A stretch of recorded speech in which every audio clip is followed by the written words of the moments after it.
If something's got a history, something's got, you know, a local community cultural tie, it should be kept, that heritage should be carried forward.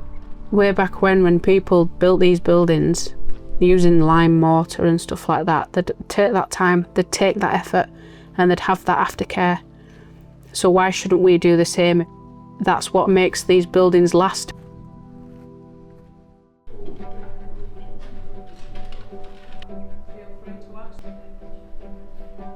I got into bricklaying a little bit by accident. At 18, I didn't entirely know what I wanted to do with myself, and I don't think many 18-year-olds do. Just applied to all those, like different apprenticeships in bricklaying, joinery, plastering, mechanics, anything really. I thought whoever gets back to me first is just sort of what I'll do.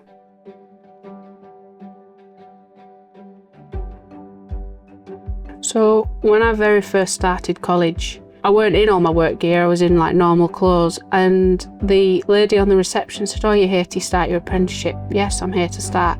So she said, "Oh, here's the hair and beauty, here's the social work section," and I'm like, "No, I'm not here to do any of those, I'm here to do bricklaying." There were many moments of doubts when I was doing my apprenticeship. You know, I'd go home and I'd say to my mum and dad, "I can't do it, what on earth am I doing?" But both parents encouraged me. Stick at it, see where you go.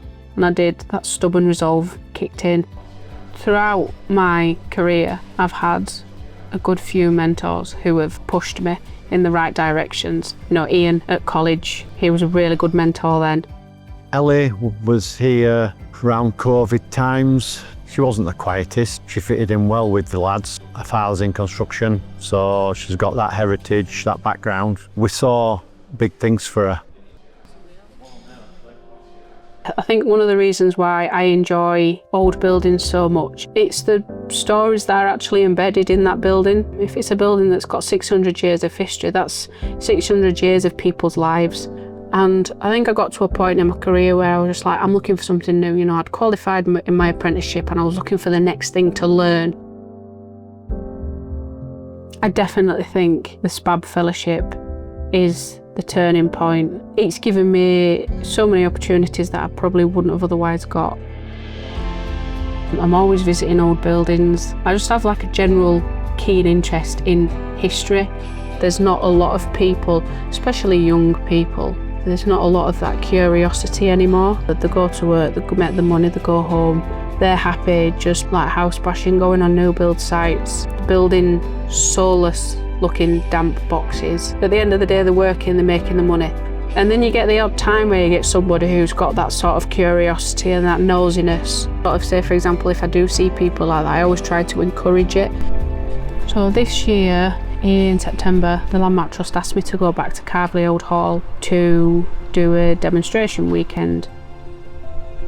And the theme of it this year was Ask the Architect, and it was basically questions about the building and the building project.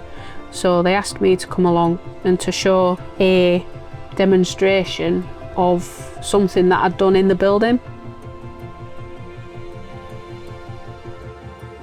Galleting is the French word for flat or pancake. So you just get really, really thin slithers of stone. If you've got like masonry, whether it be stone or brick, and the joint is quite wide, you'd get a really thin slither of stone and put that into your joint. So it reduces the amount of mortar that you're putting in, and they're obviously reducing the amount of mortar you put in, you're reducing cracking and shrinkage.